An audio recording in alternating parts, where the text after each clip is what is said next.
Louise, we need to get out of here now. Louise, what are you doing? Everything okay in there? Yeah, we're all good. Anything we can get you?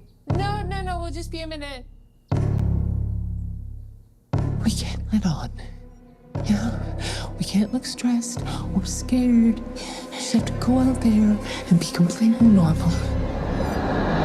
This movie really surprised the crap out of me. I'm Did gonna it? just gonna be completely honest, because the original film is so bleak and so dark. This movie is very dark, but there's a lot of light and a lot of fun in it. Yeah. So for you as an actor, the subject matter is so serious.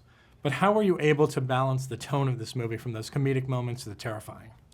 I mean, you know, the comedy, I feel like such a dork saying this, but comedy and horror, you know, twins in the way that they're both like tension and release. And I think this movie does such a good job of having both of those, like, no! And then like the release is either the catharsis of, you know, like homicide, or like finally letting the air out of a very uncomfortable situation and having a laugh. And using both of them in this made the whole thing like quite excruciating to watch, I think, but really fun to film.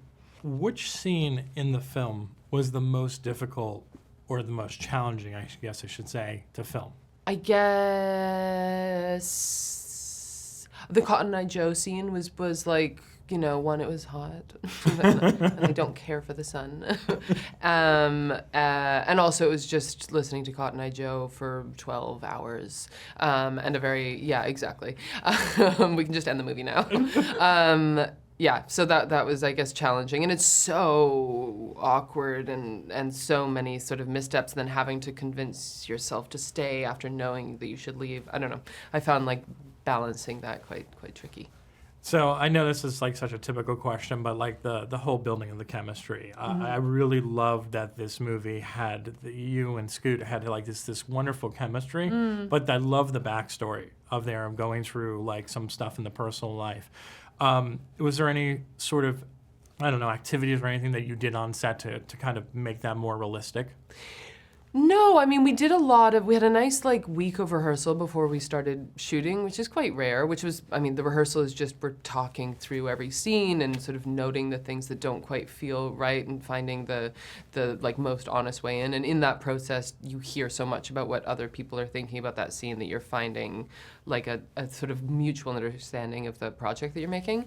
And then Scoot and I worked together for 4 years before this. So it was like, that's built-in knowledge, and we got to sort of use our past experience of each other in this movie.